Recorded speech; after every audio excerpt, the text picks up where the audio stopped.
Dans la période, il faut se réveiller un petit peu parce qu'il y a quand même plus de 750 plans sociaux annoncés en France. Il y a déjà plus de 900 000 chômeurs. On voit là encore très récemment même un petit commerçant qui s'est suicidé dans son bar.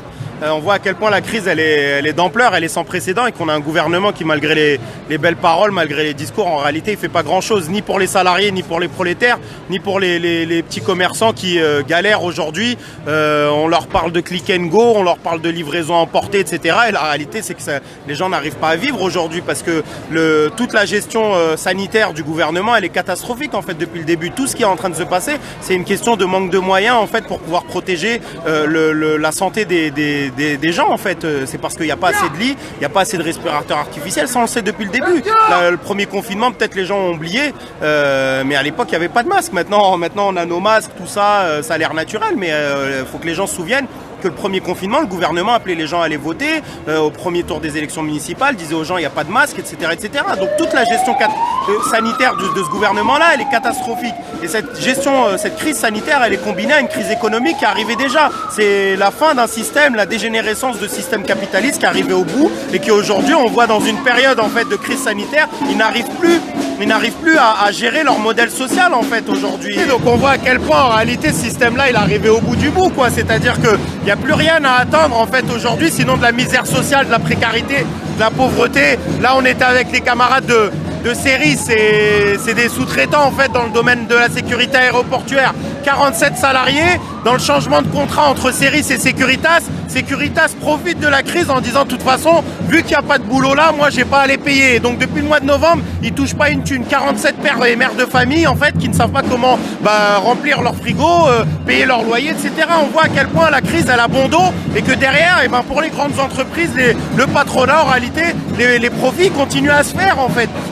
Et là, l'exemple, la quintessence, j'ai envie de dire, c'est nos camarades de Grand Puy Total et de Michelin. Total, 700 familles qui vont être sur le carreau avec ce plan social qui est annoncé. Total, je rappelle, c'est quand même une entreprise qui fait quasiment 200 milliards de chiffre d'affaires. Et que je sache, on n'a pas de pétrole en France, c'est-à-dire que c'est sur fond d'impérialisme français en fait qui vont aller chercher du pétrole là où il est, notamment dans les pays d'Afrique subsaharienne et autres. Et le deuxième c'est Michelin. Michelin, ils ont fait plus 3 milliards de bénéfices nets l'an dernier et ils annoncent 2300 emplois, tellement que les militants syndicaux de Michelin ils disent on comprend pas parce que l'usine elle tourne à plein régime en fait, on produit parfois même plus qu'avant et au final on voit que ces entreprises là qui font des profits à mort en fait aujourd'hui, même pendant la crise, et au final ils se servent de la crise pour de manière dogmatique supprimer et alléger la masse salariale. C'est ça leur rêve.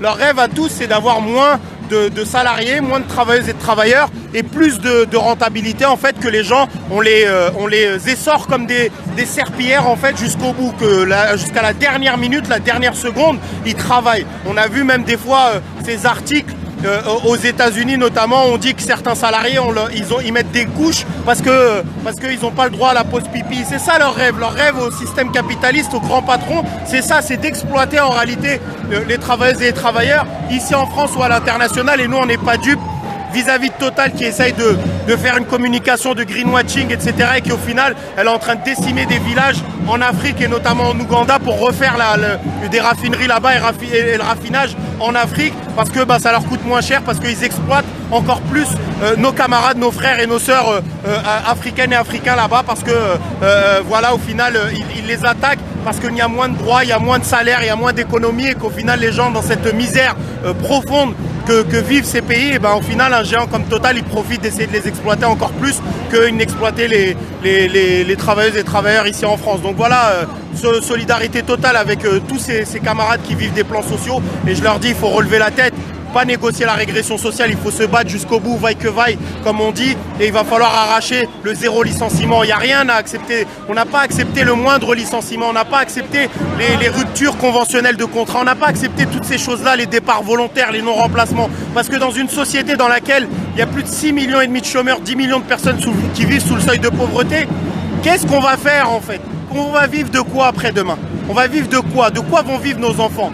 Nous, on se battait durant la réforme des retraites, non pas pour nous, on disait les camarades de la RATP et de la SNCF, mais on se battait pour les générations futures, pour nos familles en fait, pour le respect et la dignité, pas que pour nous. Nous on peut essayer de se débrouiller, mais on se battait pour le respect et la dignité pour les générations futures. Et aujourd'hui on doit se battre non pas pour nous, non pas uniquement pour nos emplois, mais pour nos emplois et les emplois des générations futures. Parce que si on leur laisse des cimetières d'emplois, à quoi ça sert en fait? Si on laisse des cimetières d'emplois en fait aux générations futures, à quoi ça sert? À quoi ça sert d'accepter des départs volontaires? Toi tu vas partir de manière volontaire parce que tu n'as pas le choix, en réalité tu es volontaire de rien. Si ta boîte elle était encore ouverte, tu travaillerais, tu pars contre ton gré. Mais au final la génération future, demain, les jeunes qui vont grandir à côté de la raffinerie de Grandpuits, ils vont travailler où? Si la raffinerie demain elle supprime 700 emplois. C'est contre tout ça qu'il va falloir relever la tête et se battre. Et il est nécessaire, en tout cas, aujourd'hui c'est une première étape, mais il va falloir rapidement que ça se lève et qu'on généralise la grève. Et un message aux directions syndicales, c'est honteux et criminel ce qui est en train de se passer.